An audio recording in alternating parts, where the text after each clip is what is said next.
Welcome back. I'm Doug Wheeler, the host of From the Belly. This is a very, very interesting episode for me because it was not pre planned. So today I have Carmen Daniels, Laverne Mitchell, and Eric Ruffin. And the three of them live in the Lincoln Heights community of Ohio, which is a suburb of Cincinnati. It's, um, it's actually referred to, at least in Wikipedia, as a village. So I read about the history of your township or your village. Do I have it correct? Does Wikipedia have it correct? That you are the first black self governing township above the Mason Dixon line. So, That's okay, true. so there's a real history here. And I think that contextualizes even the episode or the recent episodes you've had of violence in your community. Um, And I don't think that that's in any ways unplanned. I'm sure your area was targeted. That makes total sense to me. Um, so I'm going to read a little bit about Carmen, a little bit about Laverne, and a little bit about Eric. And then we're just going to start talking because this might be my program, but this is an opportunity for these dear people to talk about what happened. And then we'll just see where things go in our conversation. So, Carmen, Laverne, Eric, thank you for making time. It's a little bit later. You bet. Thank It's a you. little bit later on Monday evening, your time. So, might be even cutting into supper time. So, I appreciate you being here. And then I do want to say a few things about how I just got so moved to reach out to Carmen. I think that's important to say. Let's first introduce the guest. Laverne Mitchell, graduate of, I think it's correct to say, the Ohio State University. That's That's right. right. Laverne is a retired educator, former mayor and village manager of Lincoln Heights. And if I get any of this wrong, just interrupt me and say, nope, that's not right.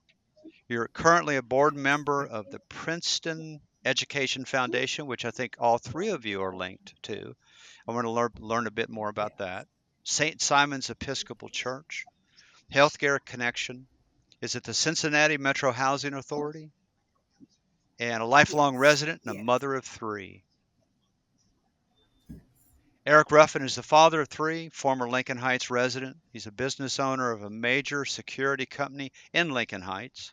He's also, as I mentioned, a board member of the Princeton Education Foundation. And Carmen Daniels, who I initially connected with. She's also a graduate of The Ohio State University.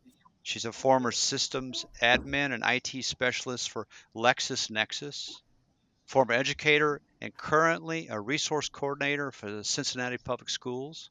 She's a coordinator for Lincoln Heights Valley Booster Mobile Food Pantry. I know you feed a lot of folks. A former Lincoln Heights resident, board member of Princeton Education Foundation, member of Alpha Kappa Alpha Sorority Incorporated, and a mother of NBA and UK graduate Eric Daniels. I'm originally from Kentucky, and I know that name. Mhm. So we won't talk basketball today, um, but we can say we love the sport. Let's say 5, 6 days, a week ago, I'm on YouTube or I'm on Facebook. Somebody posted, Carmen had posted and made the video. Maybe it was the initial video of the episode that you're going to talk about. And I watched it. I couldn't stop watching it. I felt so troubled in my spirit because I live in a small town and small towns are going to be targeted. Of course, I mean, everywhere is going to probably end up being targeted in some way. I felt so compelled to reach out to Carmen. You have those moments when you just know it's the right thing to do. I just knew I got to reach out to Carmen, and she's going to get an email from me or a messenger on Facebook. We're not even friends, and I don't want to put her in harm's way. And she's probably having a lot of people reach out to her. And I don't have a podcast that's got a ton of listeners, but I said maybe she'll respond. And Carmen called me, and Laverne was in the room, and Eric was in the room, and they said, yes, we'll be on your podcast. That's the story that I Mhm. know. And from there on, I've never met these dear people face to face. We talked on the phone. I just want to give you all an opportunity to talk about what happened in your community, the video that I saw, and then subsequent videos that you've shared.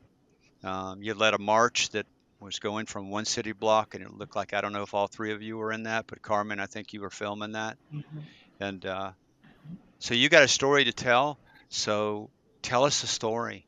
of what's happening and where are things currently.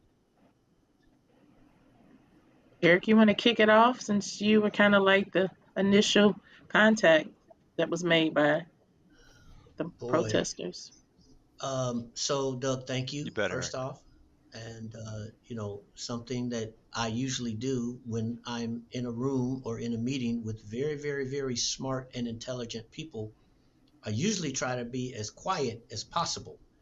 And Laverne and Carmen are those kind of peoples that are just so giving and so involved and so caring that and so smart that I don't know how much I'm going to have to say today because these are power women on the line here. These are women who have stood in the gap for our village. Mm. These are women that refuse to be moved in spite of so many things. So not only am I appreciative of you, Doug, but to be on boards and commissions and things with Carmen and Laverne is always a privilege. Um, so what happened that day? So I was coming back from a client lunch, and when I come back, there's a overpass that connects Evendale to the village of Lincoln Heights, and there's a curve in the overpass that when you get to the bottom of the overpass, you can see what's going on it. So when I was turning onto it, it kind of curves around back to where you can see from the bottom of it. So I saw from the bottom of it as I passed an Evendale police car that was sitting at that turn, and I saw the Nazis. They were in black. They were screaming the N word, and I could hear the N word because they had a big one of those things that the Mm-hmm. football coaches have, the Yeah, megaphones, and they megaphone. was Megaphone. Mm-hmm. in this. I mean, oh, it was just like that was the only word they could think of. Um, and they were chanting, some chants, and every single one of them had the N word in it, and I could hear it. And I had been in another country for 4 days. I got back at about midnight Thursday night, and it's sad for me to say that you know, I felt more at home Mm. in another country than I did when I received this welcome. It wasn't a welcome, but it was because while I was there in this other country, it was like, man, I'm doing banking, I'm doing business, I'm just walking into the bank, just a businessman. Just so I've been thinking about making some changes in my life. Um, anyway, so I pull up, they're chanting. So, of course, I believe in protection. I believe in guns. I believe in bullets. I believe in self defense, and I believe in a lot of it. I believe in uh, Jesus Christ is my personal savior, and God has to guide my footsteps to the next place I'm going. I also believe that I have the right to protect myself. So I rolled down all my windows so I could see them all, and I turned up my music so I could kind of drown them out. And I didn't look at them. I didn't engage them. I guess I engaged them with my camera, but I wasn't looking. I didn't make eye contact. I didn't say anything. And I think they got upset because I think it irritated them that my music was louder than their megaphone. Uh, you know, um, I pull people in parades often Mm-hmm. with my pickup, And on this truck that I just bought, I ordered the truck has additional speakers on it, and they're actually in the tailgate. So I can turn the Oh boy. speakers on in the tailgate and turn the speakers on in the inside of the truck, and the sunroof opens up, and it is, Wow. I call it the parade, the GMC Denali parade package. That's not what they call it, but I like it because when I pull people in parades, they like to have music, and so I added that when I ordered this truck. So I think it irritated these people that my stuff was louder than their stuff. So they came off the sidewalk, filmed my license plate, and came up to my driver's side window and got within 1 foot of me yelling the N-word. So of course I do not want to I'm not a violent person. I mean, you're lucky you're not in front of me, Doug. I'd have hugged you 3 times already. That's been all right, man. Eric, let me interrupt you for a second. Doug, um, I grew up with Eric. He's younger than I, but we grew up together. But there's a guy that used to work for him that we worked in H&R Block. He was like, Carmen, have you ever seen these cards of Eric's? And I said, no. Eric gives out these little hug Hmm. cards. They're really cute, but he gives them out to people. That's the type Oh, of there guy it he is. is. There it A is right hug there. coupon. I like Yeah, he that. gives you. I Yeah, like it. I yeah. like it. I accept that. So that's the type of person he I, is. I got the virtual hug. It's all good. Thank you. Yeah. You know, that's what we need. We need a hug, to calm down. We need a hug to get ourselves right. But I'd have hugged one of these guys. I would have, but they weren't in the mood for that. And so they came up to my window. And when they came up to my window, I'm keeping my eyes on my back window. I'm looking out my mirrors, and I pulled my gun out. And I didn't point it at them or anything. I didn't want, because if I would have pointed it at one of them, I most likely would have felt, I'd have pulled the trigger. But um, I didn't want to engage them. I did not want to engage them. But when they came up to my window, I mean, it scared me. I mean, I was thinking they were about to pull me out of that truck, Hmm. and I wasn't going to let that happen without a fight. Um, because, but in the same time, I just kept thinking about, I'm in a prison ministry that I get to go into the prison, and I get to talk to these guys about decisions. I'm going to the elementary school, and I get to talk to the young men about, I mean, I'm reading to them and I'm trying to help them with their work, but at the same time, I make them recite. I'm a leader. I'm not a follower. I make my own decisions. I think about what I do before I do it. And I was thinking about how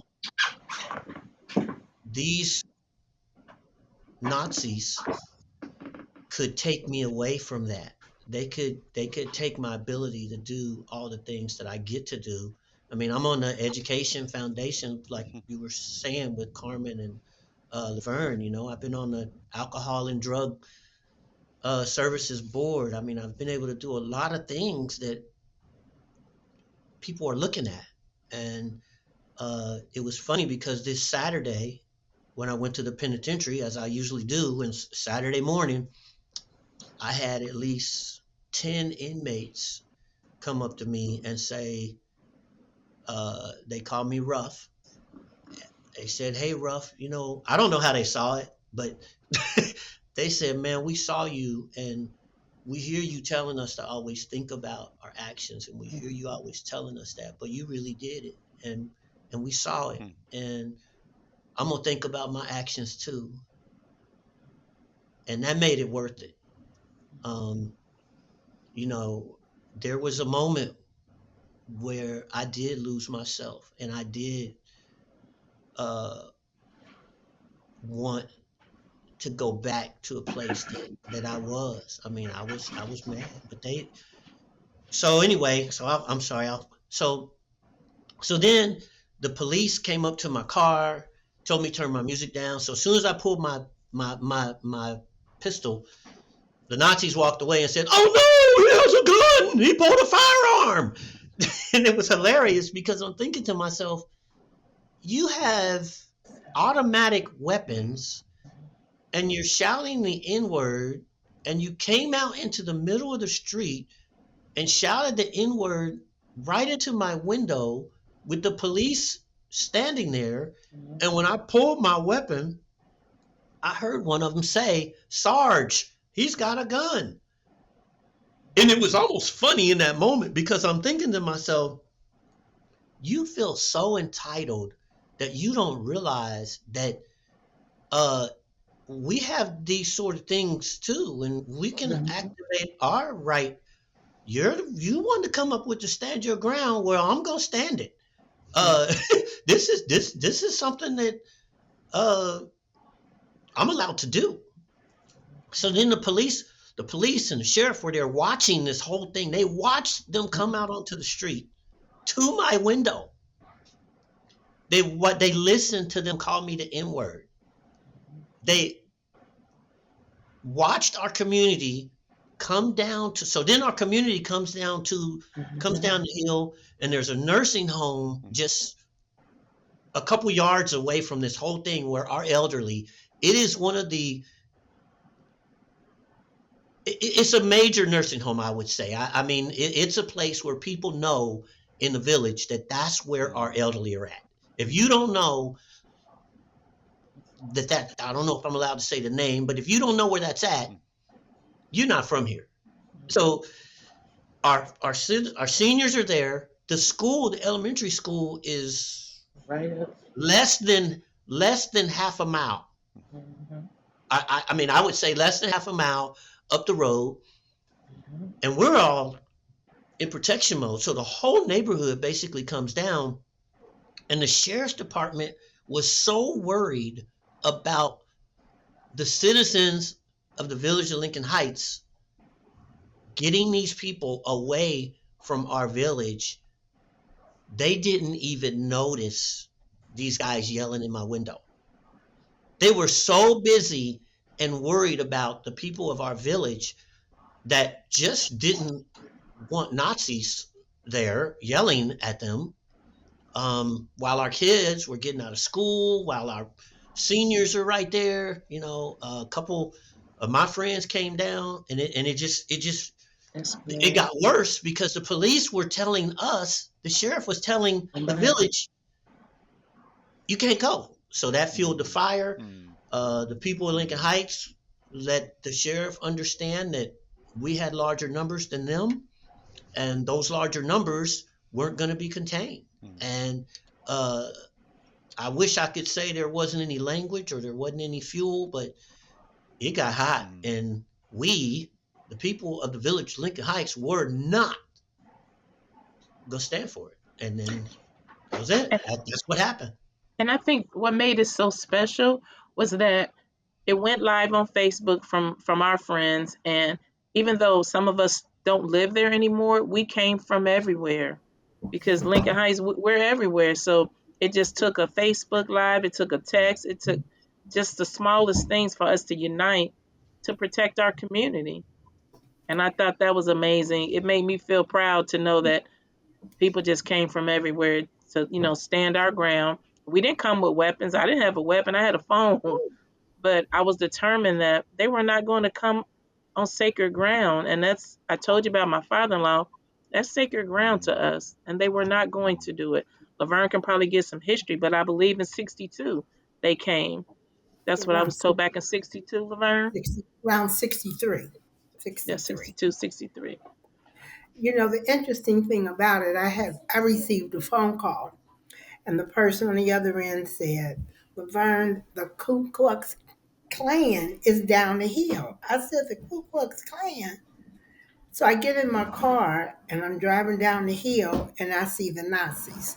And all I can think about is our young people don't know the difference. Not that there any real difference between them, but to recognize the groups, and that really bothered me because it's like, okay, um, we we have to teach them this is the group, this is the group, they both do the same, but you need to understand what they did. And of course, the Nazis, you're talking about World War II and Germany and, a whole lot of other people, right? And it's like, what are we doing about history in school? Mm. Is that being taught? Is world history being taught anymore? And what is being taught in American history, they're talking about CRT. They want to leave stuff out. Those are the kind of things you cannot leave out because I felt, oh my goodness, um, these teenagers really don't know. Um, and I think the call I got, Laverne, was that it was just a hate group. They didn't Okay. specify Klan or Nazi. They just said it's a hate group with swastikas. Mm. That's the message I got. Mm. Laverne, what happened back in the early '60s in Lincoln Heights?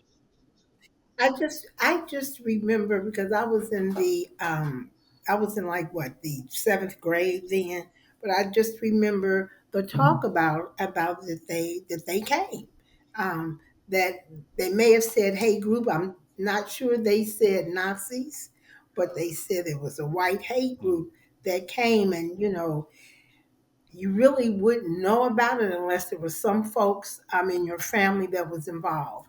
I don't know that my family was involved, but I remember the talk about it. I remember the talk about it. What was that like as a seventh grade student? Well, you know what? I have to liken it to just being scared, even in the eighth grade when they talked about Russia and the fact that we live so close to General Electric that we would be bombed first. Mm. And so you have to think about we're all black community, so they will bomb us first. We don't have anything to do with the Cold War as it was known then. And they talked about Sputnik, and it was just an innate fear, and you practice getting down up under your seat. So Hmm. I Yeah. remember going to my great grandmother's funeral in Somerset, Kentucky, Mm. and on the way back, we got stopped by the police, and my uncle was saying, "Don't move, don't say a word, let me handle this." And the two cops came up, one on each side. It was very, very frightening, Mm. because you don't know what's going to happen and you're not in control. And we, for a moment, were not in control when they first appeared. Um, but, we had to get control. We had to get control. And, as Eric was saying, the police were not letting um, our community go down. And I can understand that. They're supposed to protect. And you see them on the videos trying to hold folks back because we know and they know the first time you walk up and look like you're going to say something to a white individual, especially a police or a white male, I feared for my life. Mm. And then that's when the shooting would begin. Mm. And so I think the police were doing their best because they wanted everybody, they wanted to go home. And they did not want us to get harmed. And so I know it appeared that they were protecting the neo Nazis. I think that they were protecting all of us. And like Carmen said, they didn't have weapons, but who would know that? Who would know that? Um, but just the fact that we felt that it had to be a confrontation, you know, that was the best way we could stand the ground at that moment. And Doug, I also believe this generation is a lot less tolerable of Mhm. the ills of our Mm. country. So I think that made a big difference as well. Like I've heard the phrase used, they've had their foot on our neck for so long. I don't know if you know the history of Evendale. Laverne I can give more I than what don't. I know, but I know I'll let Laverne expound on it. But I just know Evendale is a neighboring community. Our kids and their kids go to school together. When we hit the community, Princeton Community School, I think I shared with you before, we all kind of have our own elementaries, but when you get into the sixth, it used to be seventh, but sixth grade, we all, go to the same middle school. So if you look at some of the boundaries, and like I said, Laverne's been on council, she could tell you more, but some of the land that is now GE, our generation say that was part of Lincoln Heights. It was taken from us.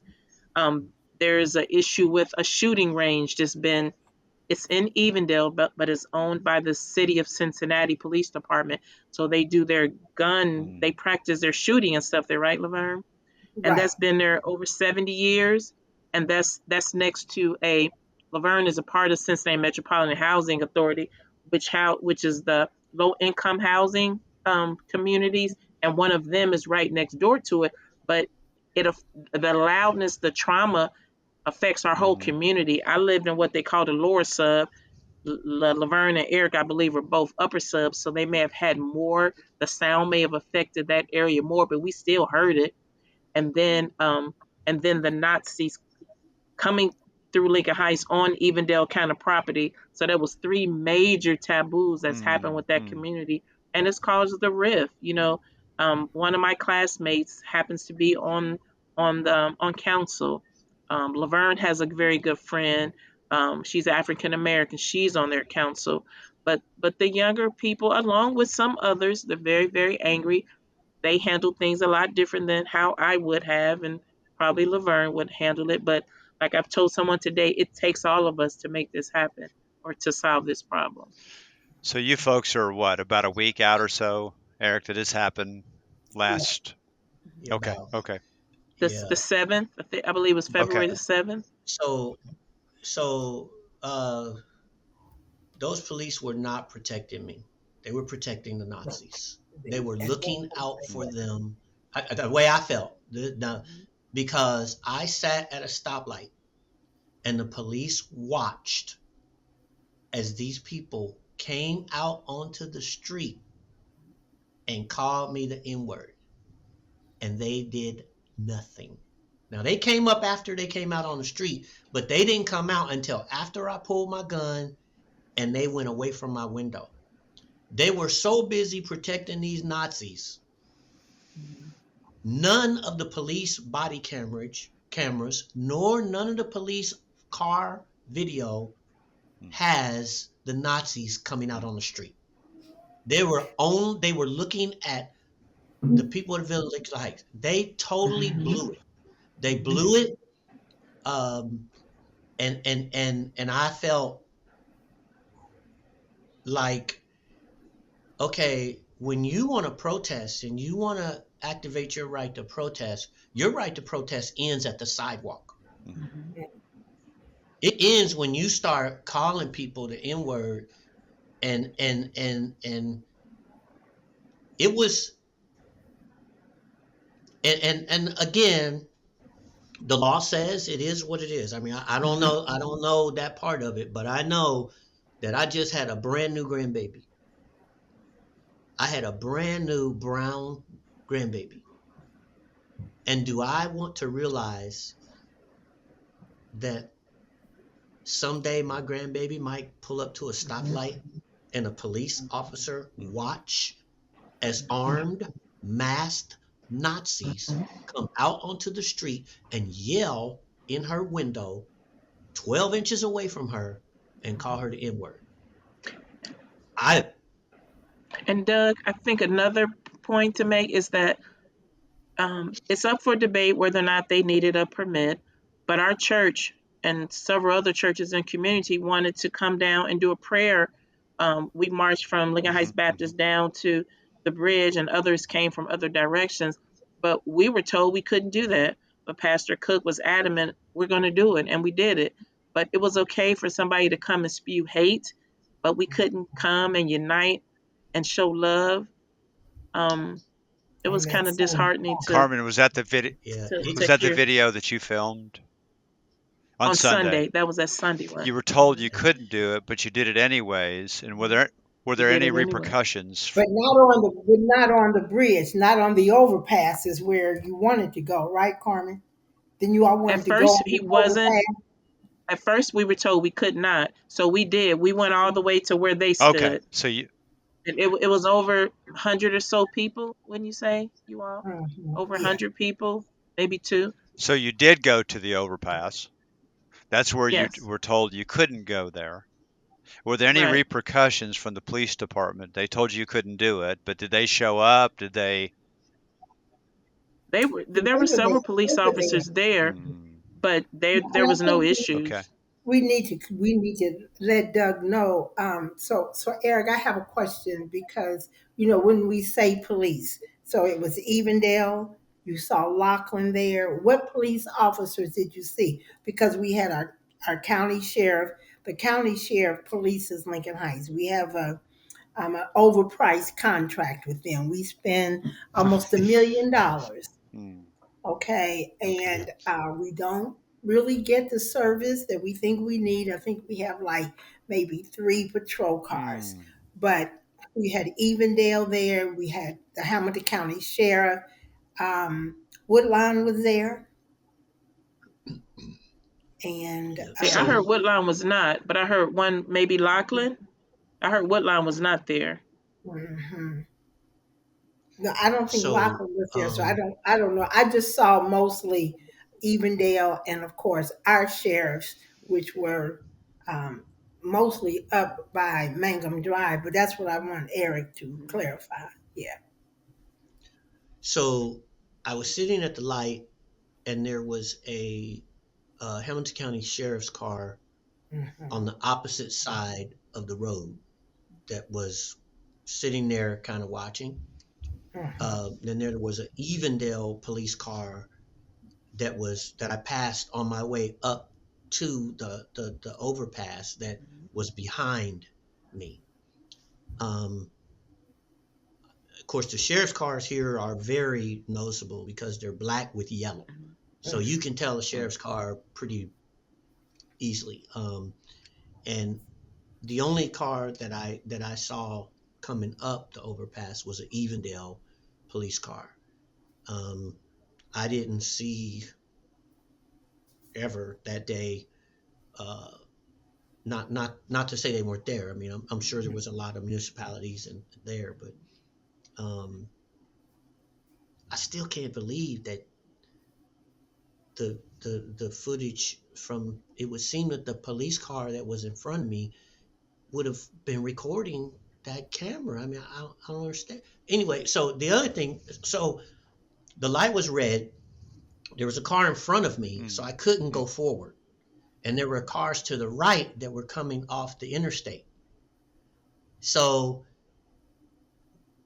one officer waved me on and said, "Move on." And the only thing I could do to move on is to barrel over the cars that were to my right that were coming off the overpass, or barrel through the cars that were in front of me. So I couldn't go anywhere. I was stuck. So it seemed like a lifetime that I was there. I know it was only a few minutes, but um, you know, I even called there's a Ohio State, the ODOT hmm, camera, Ohio Department of hmm, Transportation. There's a camera right at the exit. And I called them and I said, "So how do I get that footage?" And they're like, "Well, we only keep the footage for 72 hours. It's all hmm, gone." And I said, "So let me get this hmm, straight. There was a riot and a protest, and people pulled guns, and the sheriff's department was on the radio radioing for backup, and you have Nazis on the bridge and in the middle of the street with guns, and a whole community that you're having to back up, and the only video you have is the video of you backing up the community and the video of the Nazis standing on the sidewalk, but the camera that points directly down to the overpass. You didn't think that maybe you ought to record that video and back it up?" But I Eric, mean, I saw that. I saw where it looked as if it was on the news that the camera that points Mm-hmm. where you coming off, coming on Mm-hmm. to Aviation Way, and I mean it was black and white, and it was one that I Mm-hmm. had not So, seen. It And they was on lost the the part where news. the Nazis were in the middle of the street. And I also, as I was on my way down there, I was talking to a friend of mine. I called Evendale. I was like, "Are you Mm, aware that this group, this hate group, is down there on the bridge?" And I asked the lady, "Is that permissible?" She was like, she put me on hold. Let me go check. And she came back and said, "Yeah, they don't need a permit as long as they're on the sidewalk." And I said, "Ma'am, but they're mm, not mm, just on the mm, sidewalk. They're not just on the sidewalk." And I think another thing that had the majority of the folks coming from Lincoln Heights was that they saw this U-Haul, and like they were allowed to pile up on the U-Haul where our people was trying to get to them. It mm, was it was um it was kind of scary because, like I said, they had guns. They had like massive, like Eric said, mm, automatic guns, and I didn't see any gun from the people that I was around. Um, so it was very emotional. But like I said, I called Evendale, and they kind of like just brushed it off, like they're okay, they can do that. mm. So it was like, Eric, wow. can I? It's a very, No, you go go ahead, ahead. I'm sorry, Go ahead. Doug. I think I hope this becomes a teachable moment for everyone involved, because I don't think that uh, the police officers intentionally planned this and helped the Nazis to do what they did. I could never feel good about myself or any police officer to think that they did that. But what they did was they let it happen. And there's a lot of points Mm, that they really messed up on. I mean, like Carmen was saying, if you're a police, I mean, I know a lot of police officers. I mean, mhm. our company designs the systems that the police radios work Wow. off of. We're in the 911 center almost every other day. Mm, So the fact that a bunch of guys with guns that just incited a riot and called people the N word and stood in the middle of the street, pulled off in a U-Haul, and you pulled them over and you didn't get their that's right. IDs, not That's right. because you don't like them, but because that's what police do. You didn't have a seatbelt on. When you cause trouble, the first thing the police do to you, even if you don't cause trouble, they ask you two questions. Where's your license? Where's your Where's your registration? registration? And they may say, where's your proof of insurance? Mm, They pulled these people over in a U-Haul, standing in the back of the U-Haul with guns, and did not say, who are you? And I think that's led to some other issues that Laverne and her counsel are having to deal with. The question was, did you take them off to safety? mm, There's videos that showed them in another municipality right next to us, the village of Laughlin. One of my sorority sisters is the mm, principal there, and their kids were getting out or right around the time where you got armed men right there in that U-Haul, and then it's been talk of and then Lincoln Heights had a town hall meeting. And then some of us went to the village of Evendale wanting answers. Laverne can talk about more what the sheriff and everything did.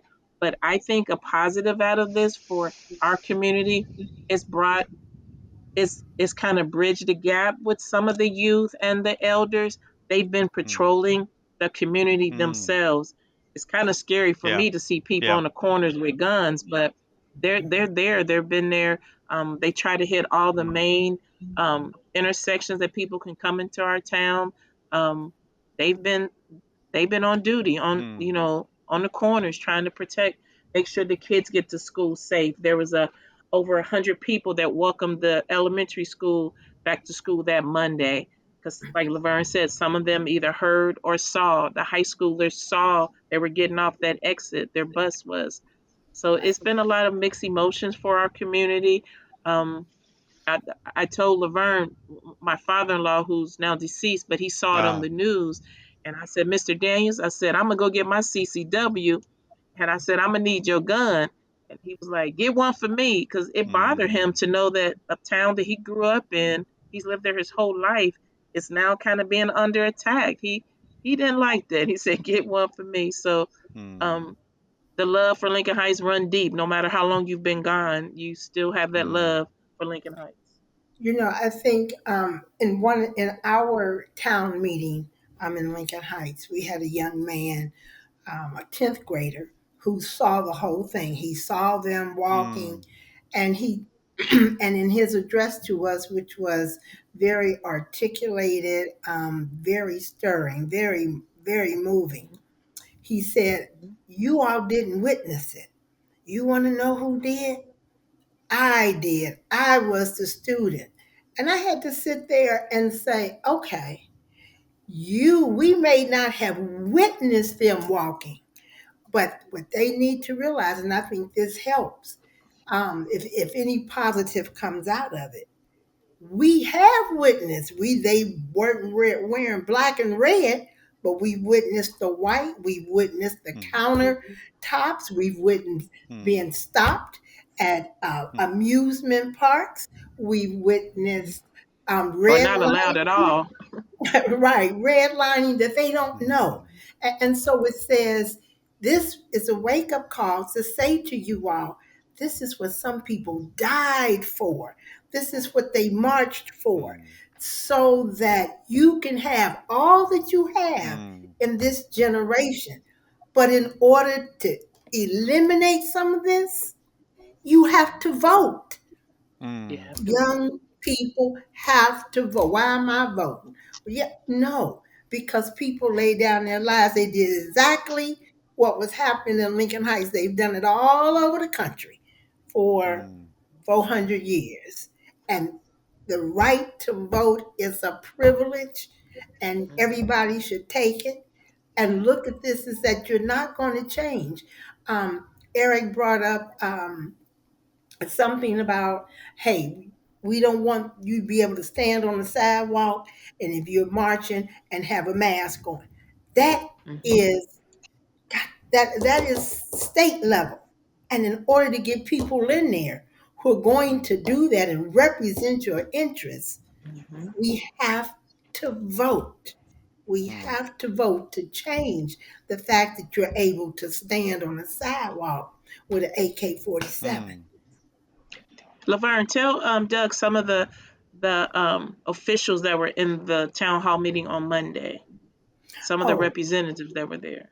yeah, we did. We had three state representatives there in our town hall meeting. We had members of the Democratic Party. We had mayors who were Republicans there. So we had um, many ministers. We had our recreation center director. Um, we even had the sheriff and some of her counterparts, her staff there. Um, We the had thing is, Princeton, yeah, Princeton. We had a our principal, we superintendent. had our superintendent there. So we tried, and we had some very vocal Mm. residents there in our leadership at our leadership table, because we wanted to get a good microcosm of what everybody was thinking. And even when you have a think tank like that in the room, when people are angry, they're not they're not listening. They came to state their position. They really didn't come to listen, Mm. and give people an opportunity to say, because it's not what they want to Yeah. hear. And we understand that. But at some point, people have got to listen and then let people say, this is what, this is what. Now, so there's been a demand for a 2 week investigation to be done in 2 weeks. You Okay. may get a progress report, but you can't get a full investigation in 2 weeks.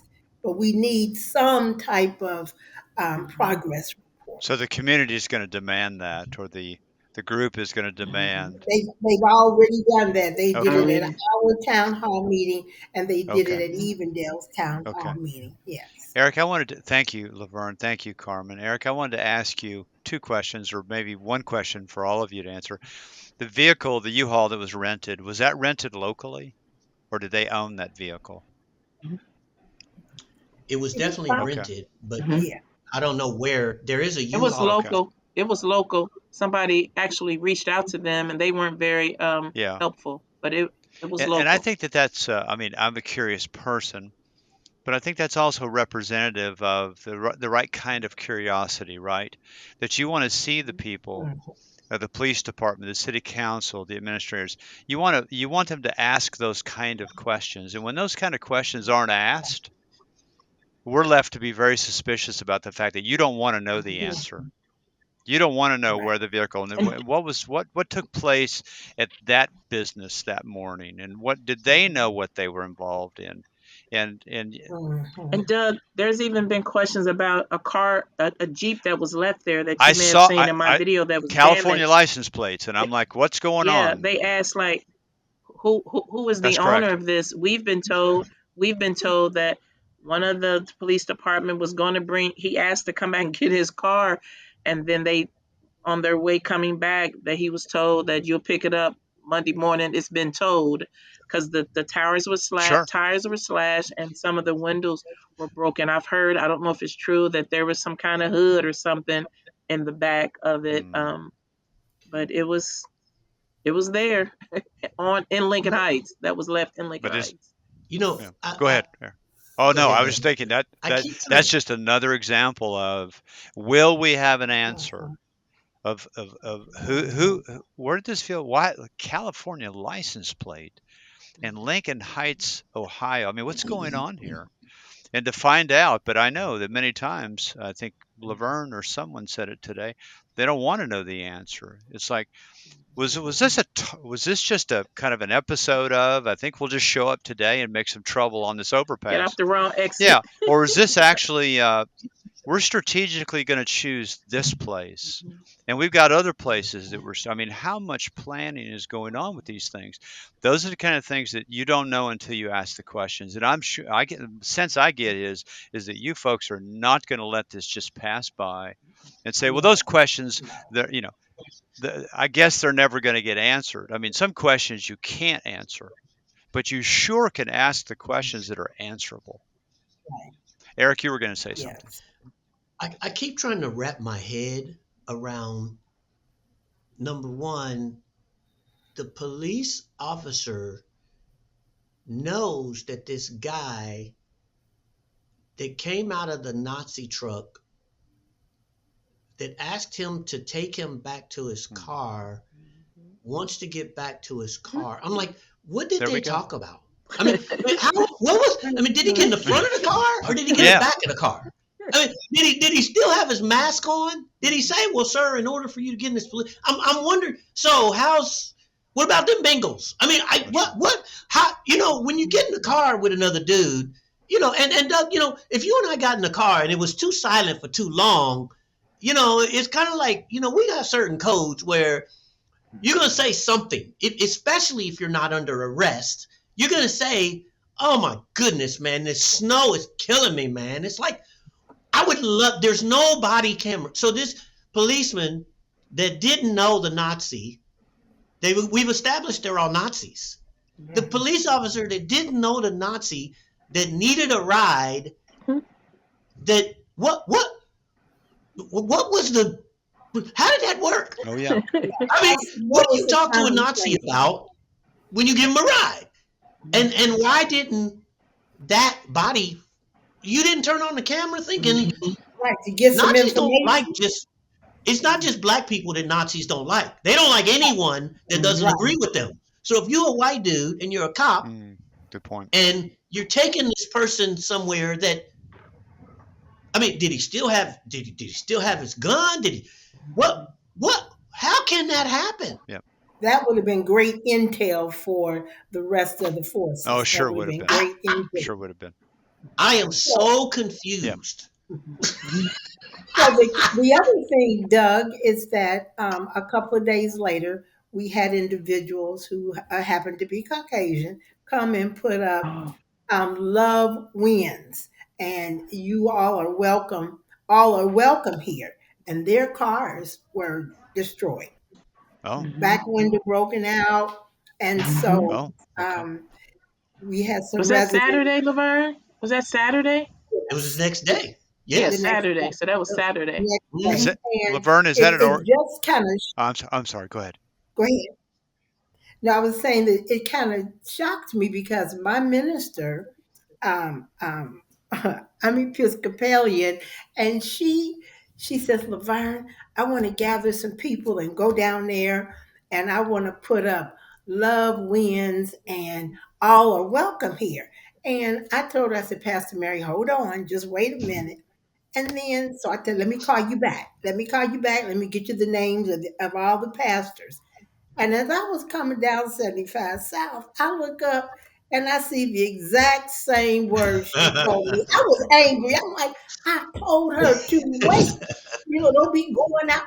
Come to find out it was these three other people. And so afterwards, my heart was warm. Like, okay, all right, it's not just my pastor's words. And Mm, I asked her, did she know the guy who who put the signs up? So we don't know who did it. Hopefully, Eric will have his landlord where his business is put up some cameras because you all don't have cameras there at that facility, right, Eric? Yeah, I'm the only one that has cameras, and you know, uh, this is I can't imagine them not having cameras on all those buildings. They got you right there oh to yeah, hire to do that. yeah. Mhm. we can put a, I'm looking at putting something all through Lincoln Heights. We need to just have a camera system Mm, for everywhere that we need at the village, and I'm Mhm. working on that wow. because um, these young brave people that are out on the Mm, street that Mhm. feel that They they need to need to be protect safe too. themselves, who I agree with because Mhm. I was not protected. Mhm. We need a way to use technology to our advantage, the way that the sheriff's department and Evendale and the state of Ohio should have used yes, technology. yes. And we need to create a lot of legislation needs to be created about what happens with technology when these events Yep. happen. I mean, I thought it was automatic that when there was a call to a certain area that had a state-owned or a city-owned camera, that footage was automatically backed up.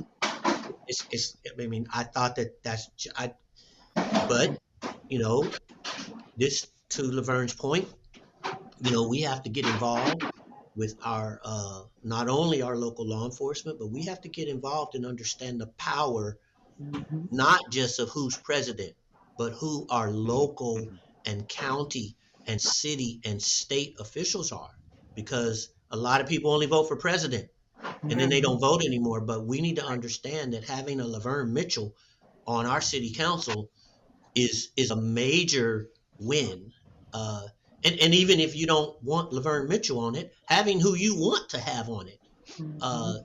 so this is a teachable moment for all of us that um, we need to get involved before the Nazis mm, come. yes.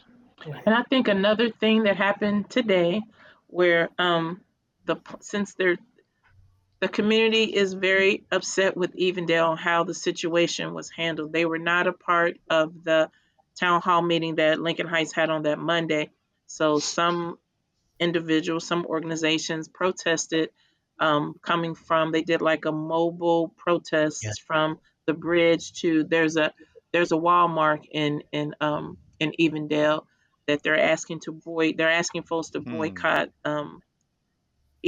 a lot of Indeed, Evendale's indeed. businesses are on Reading Road, and they're asking people to not just Lincoln Heights residents, but other people to not do business in the village of mm. Evendale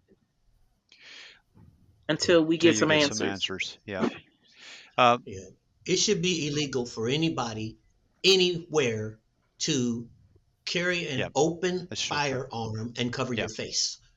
Any, I don't And care if and it's on the and side. use intimidation. That was an intimidation factor to call You, us Well, out that well, out of now our we're back. names. Now we're you back to the know, bridge. I want to ask you, Eric.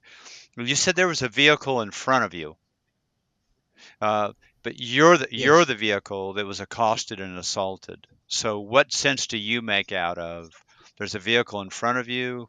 I didn't catch if there was a vehicle behind you, but all those vehicles were stopped. Oh, Yes, how do you make yes. sense out of they came to your vehicle?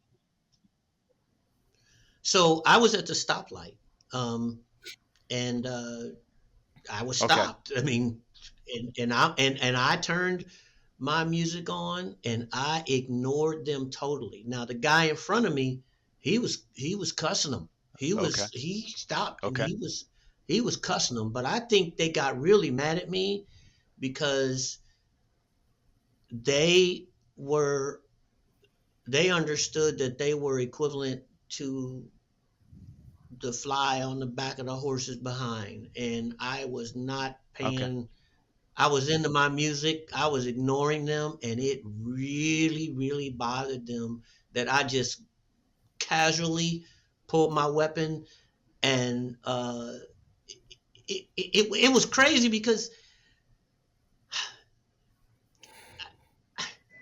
they really thought.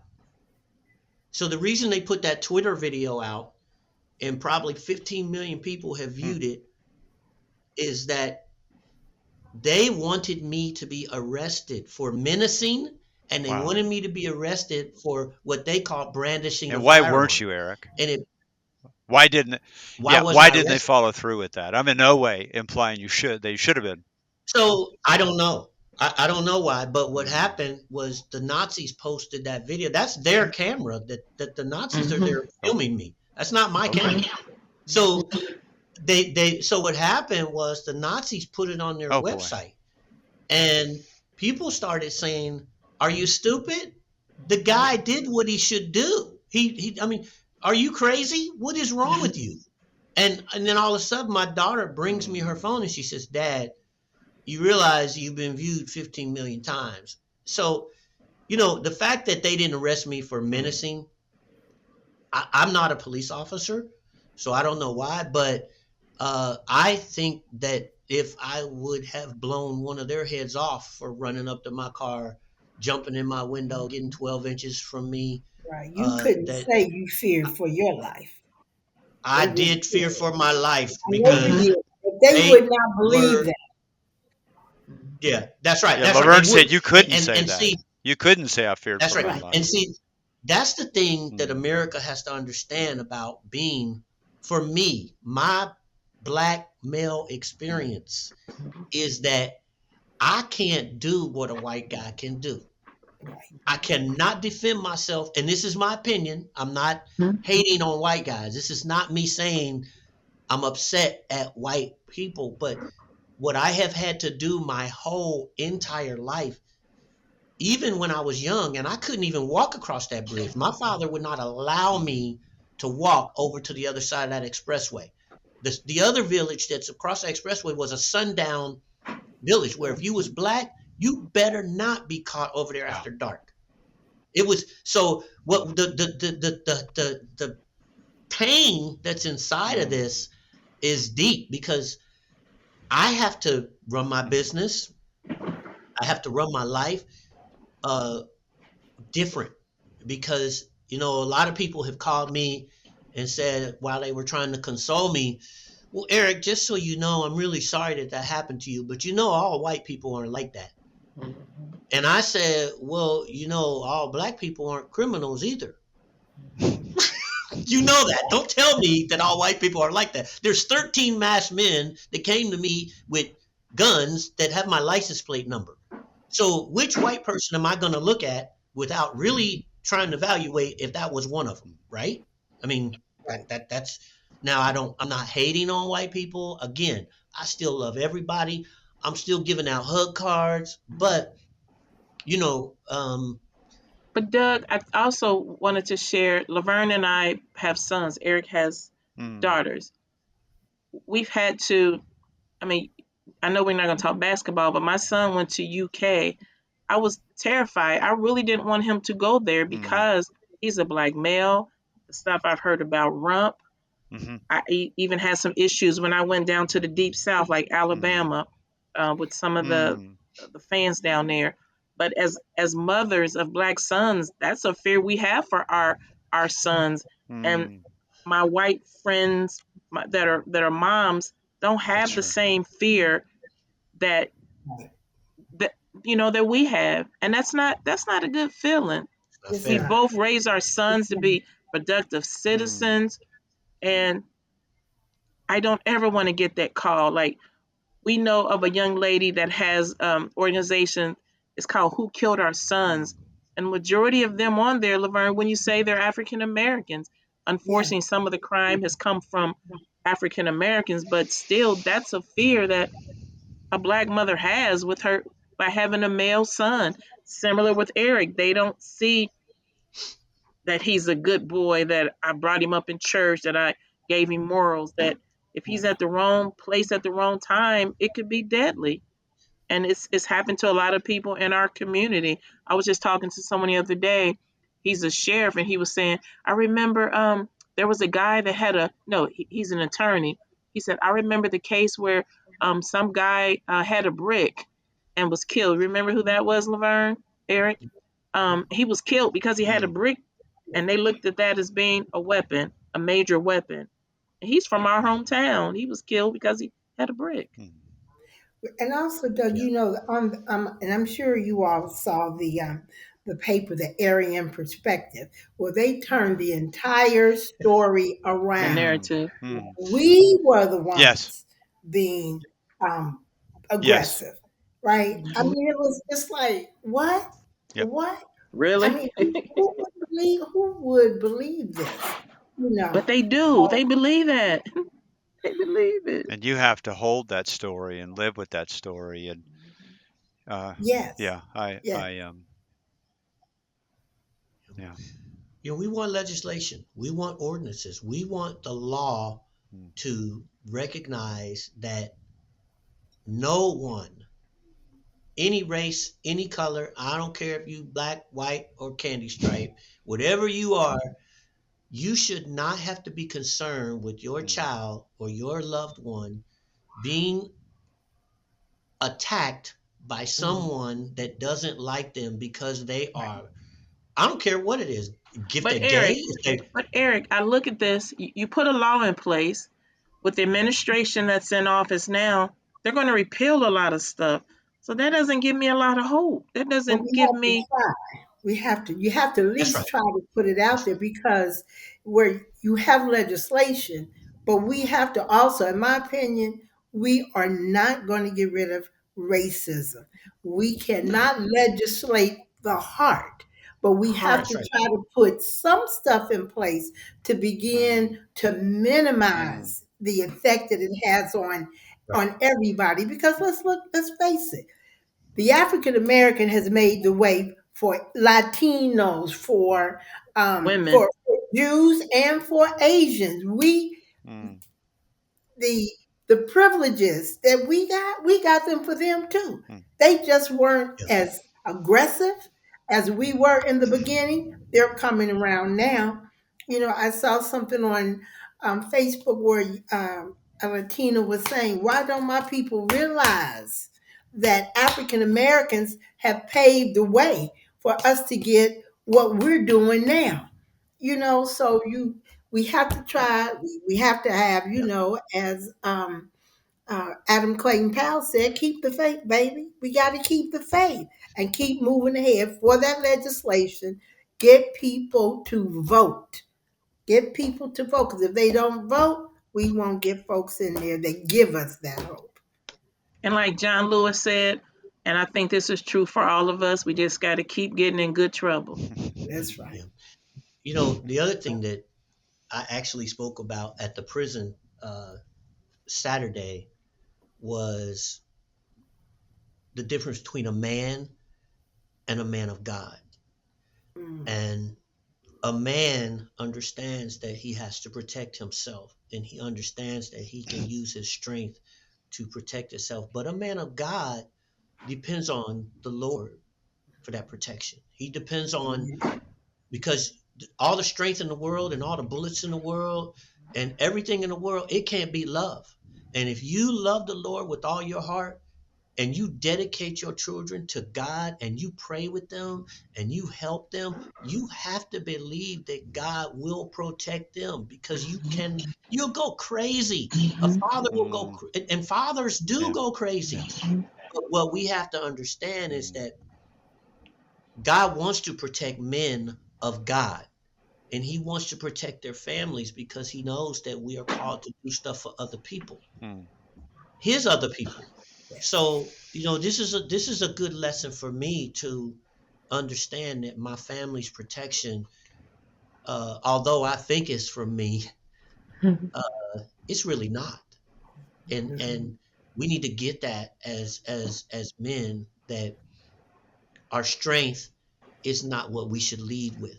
We should lead with the footsteps that God has us going toward. That's paramount. Yeah.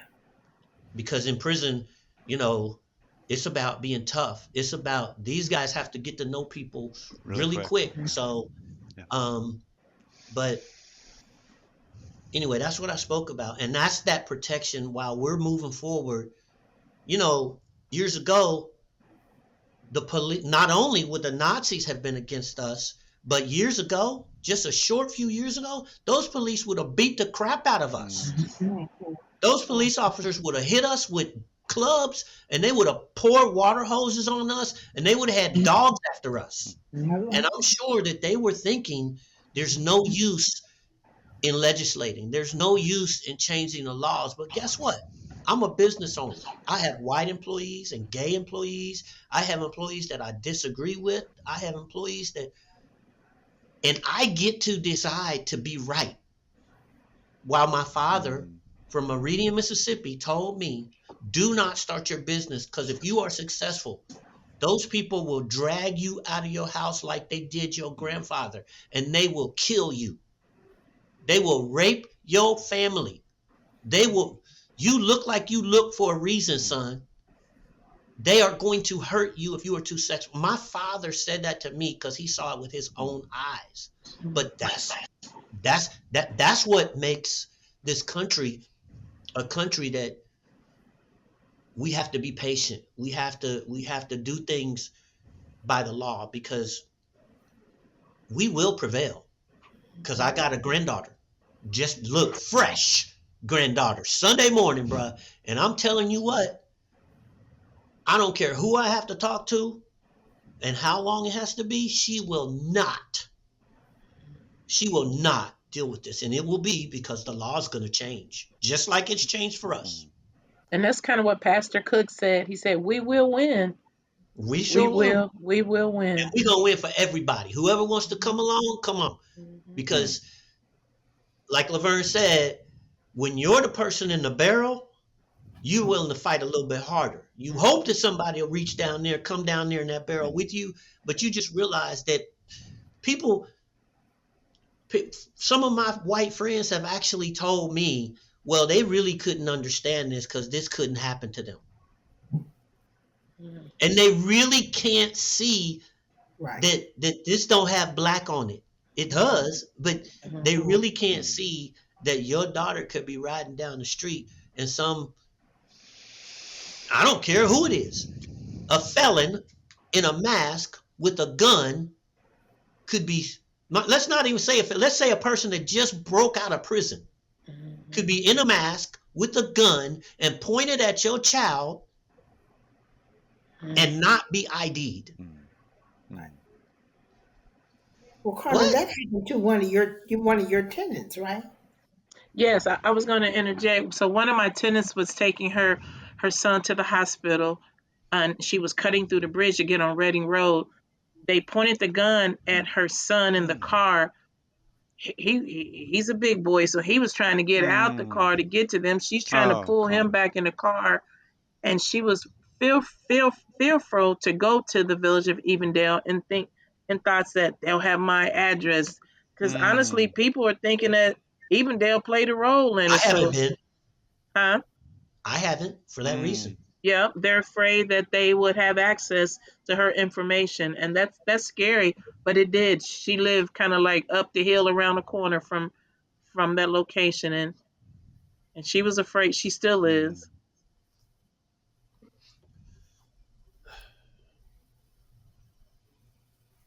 So I don't know. We have to understand that this is another bump in the road for a brother. But that's all it is. You get them. But Laverne and Eric, do you think this got magnified by January 6th, some of the rhetoric that's going on from the top? Do you think You mean as far that as them kind of coming? emboldened? Yes, Yeah, just people are becoming more felt emboldened to entitled, do. felt like they could do That's right. that without an issue because of all the rhetoric that's going on. That's right. And just like they had they had that demonstration on Wyoming Avenue overpass in Lachlan. Okay, and then they had DEI, and Hmm. so people are thinking that DEI, which is diversity, equity, and inclusion, is all about black folk. Many people, even black people, think that. I've talked to several Mm. folks, and I'm like, no, it's for the handicapped. It's so that Mm. women can get paid just as much as men. We have to Mhm. understand what the initials are all about. And just because you hear diversity doesn't mean it's just for black folk. And so there has to be an educational piece That's right. on it, just like the educational piece on DEI, the educational piece on hate groups, the educational piece on what are the rights, and in each of the communities, do you have to have a permit? What do you have to do? It's a major educational process that has to happen. Well, and that's Yeah. and I that's don't what know. that's what we're doing this evening.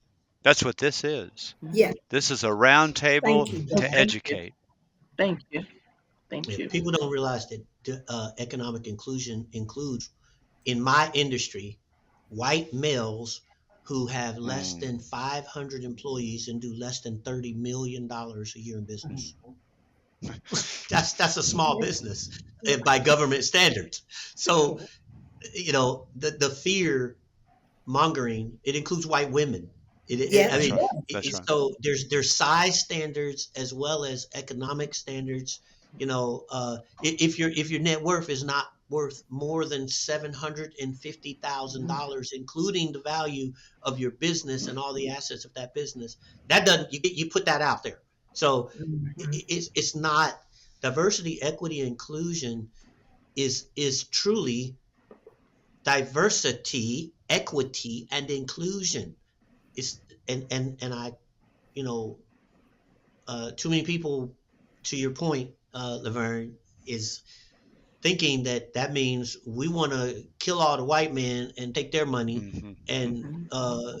keep our money and make them Give our black personal people slave. jobs. That's not we. There's white gay men out there as well that need Right. protection under. Now, I don't do that. I don't roll that way. I don't even agree with it personally. But guess what? If The you law is are the white law. and gay, you deserve an opportunity. I, I, I can't fight that. So tonight we've created a platform for the three of you to speak. Um, with a few minutes left, is there anything that, and take a moment, silence is fine.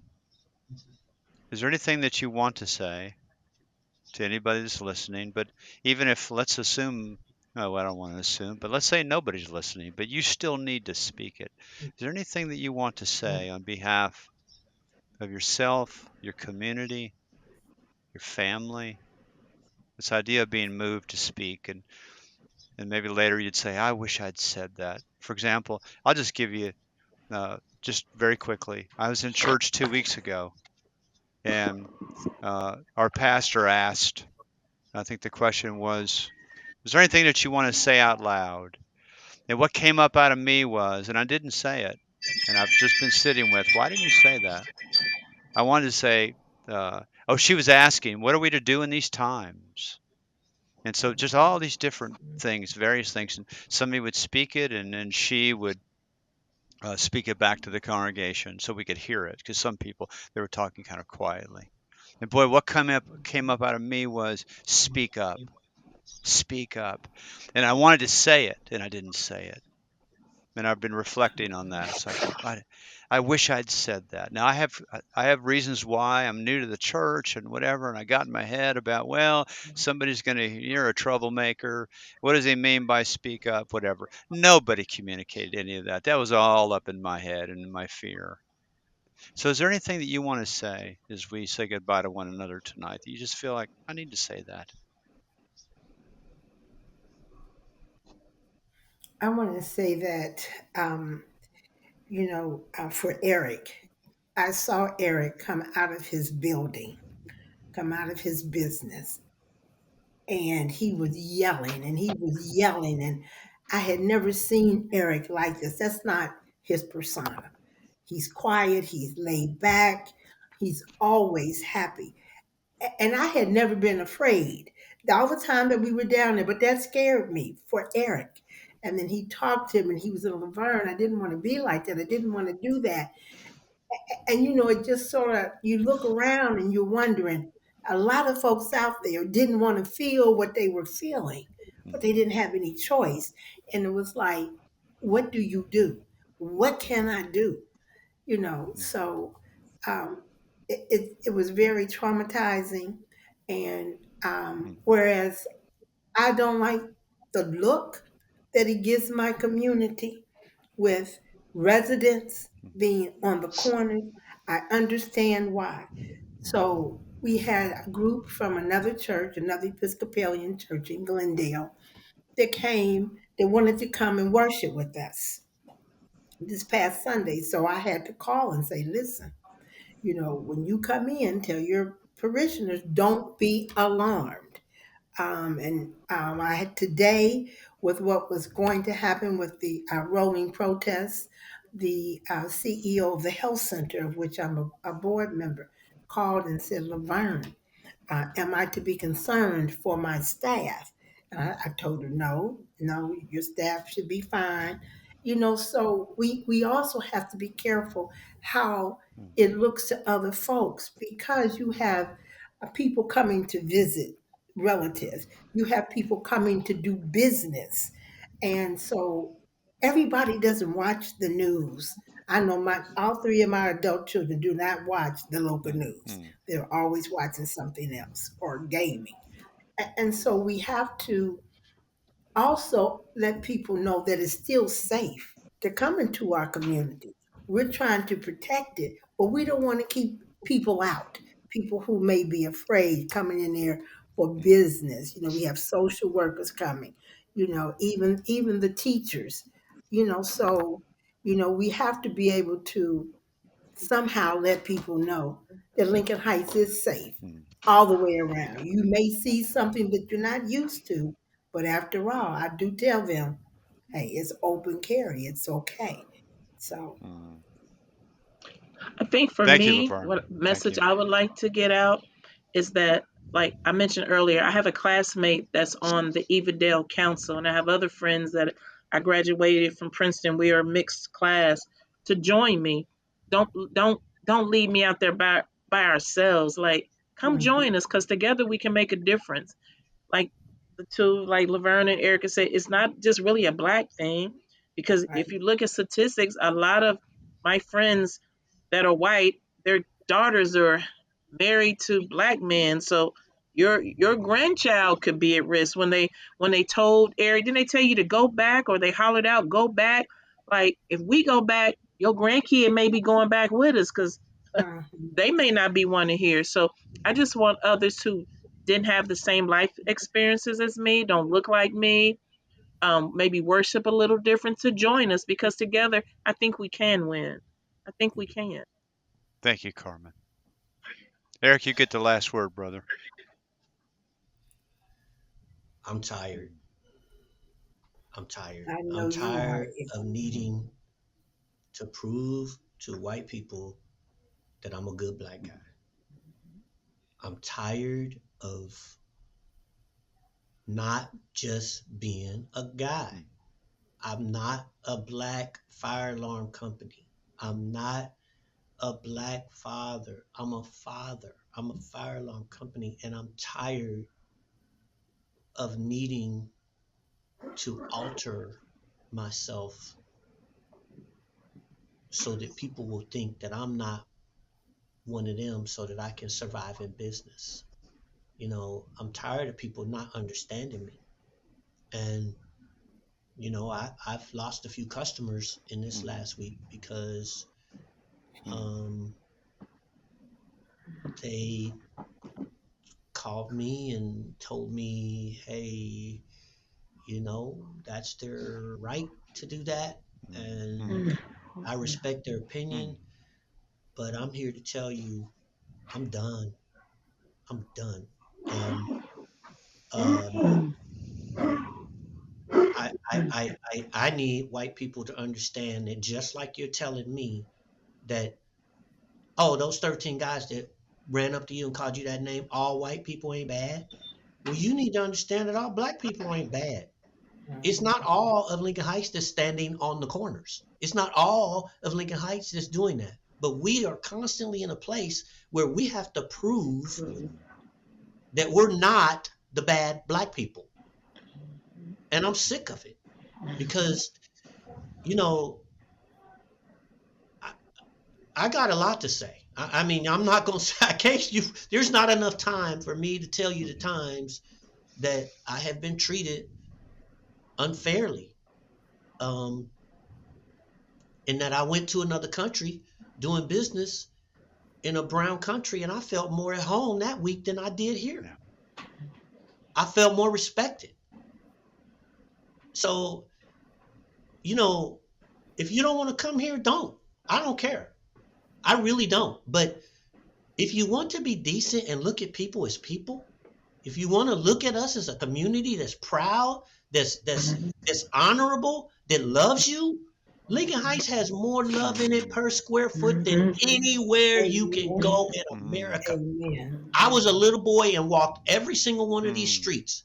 I could get food, I could get shelter, I could get a whooping, I could get a place to sleep, and I could get sent back home healthy and safe.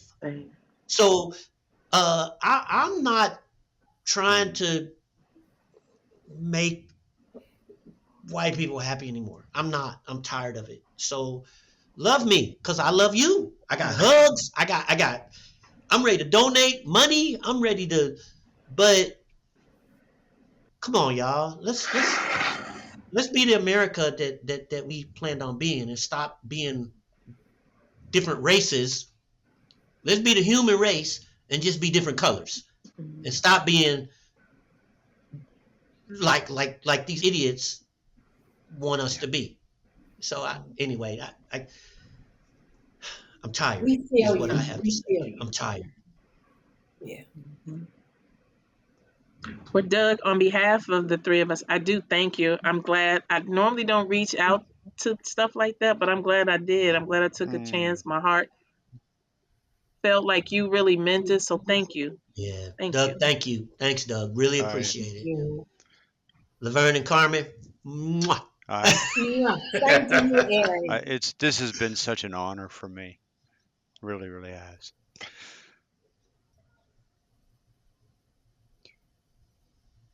Are you okay, Doug? Oh, I think I'm okay. I'm okay. Okay. Here you go, Doug. Bless you. Bam. You bet. I got it, man. I'm taking it. I'd love to come and have dinner with you all tonight.